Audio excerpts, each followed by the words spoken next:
के युवराजों को बेदखल होना पड़ता है। और भ्रष्टाचार पर पीएम मोदी ने एक बार फिर सख्त रुख दिखाया है। एक अखबार को दिए इंटरव्यू में पीएम ने कहा कि लोगों का हक छीनने वालों के खिलाफ कार्रवाई नहीं रुकेगी। पीएम ने आंकड़ों के जरिए बताया कि ईडी के पास भ्रष्टाचार के कुल मामलों में केवल 3% ही राजनीतिक लोगों के हैं। अब जब लोकसभा चुनाव के पहले चरण के मतदान में महज हफ्ता भर बचा है, प्रधानमंत्री मोदी ने एक हिंदी अखबार को दिए इंटरव्यू में तमाम मुद्दों पर खुलकर बात रखी है। प्रधानमंत्री नरेंद्र मोदी का स्पष्ट मत है कि भ्रष्टाचार निवारण के साथ जन कल्याण के कार्यों से किसी तरह का कोई समझौता नहीं किया जा सकता। भ्रष्टाचार के मसले पर अपनी सरकार का कड़ा रुख रखते हुए प्रधानमंत्री ने कहा कि वो देश के लोगों को भरोसा देना चाहते हैं कि लोगों का हक छीनने वालों के खिलाफ कार्रवाई नहीं रुकेगी। जिन राज्यों में भाजपा की सरकार है, वहाँ भी भ्रष्टाचार के खिलाफ कदम उठाए जा रहे हैं। अब ये जो नैरेटिव आपके सुनने में आया है कि सिर्फ राजनीतिक भ्रष्टाचार के खिलाफ कार्रवाई हो रही है, ये वो लोग चला रहे हैं जिन पर जांच की तलवार लटकी है। मैं आपको एक और तथ्य बताता हूँ जिसकी ज्यादा चर्चा नहीं होती। ईडी के पास भ्रष्टाचार के जितने मामले हैं, उनमें से केवल 3% ही राजनीति से जुड़े व्यक्तियों के हैं। बाकी 97% मामले अधिकारियों और अन्य अपराधियों से संबंधित हैं। इनके विरुद्ध भी कार्रवाई हो रही है। जिन लोगों को भ्रष्ट व्यवस्था में फायदा दिखता है, वो लोगों के सामने गलत तस्वीर पेश कर रहे हैं। ईडी ने कई भ्रष्ट अफसरों को भी गिरफ्तार किया है।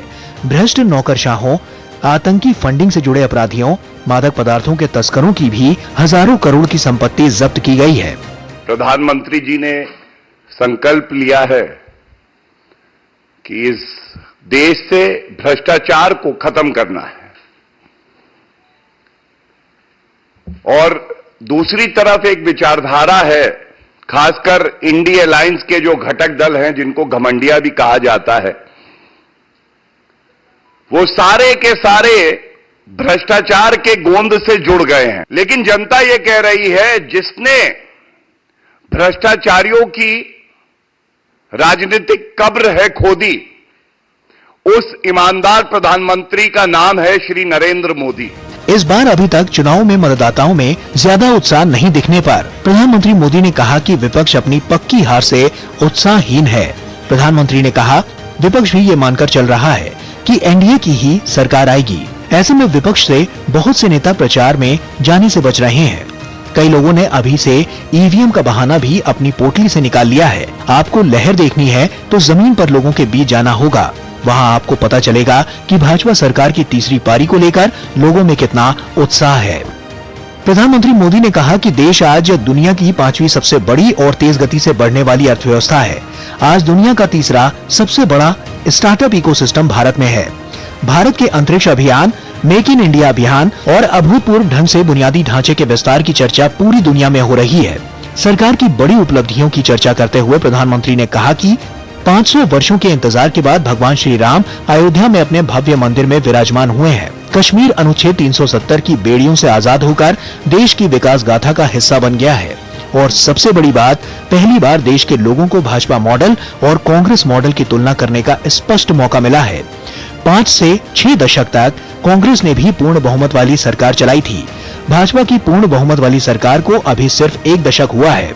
जब उनकी पूर्ण बहुमत की सरकार थी तो वो अपने परिवार को मजबूत करने में लगे रहे।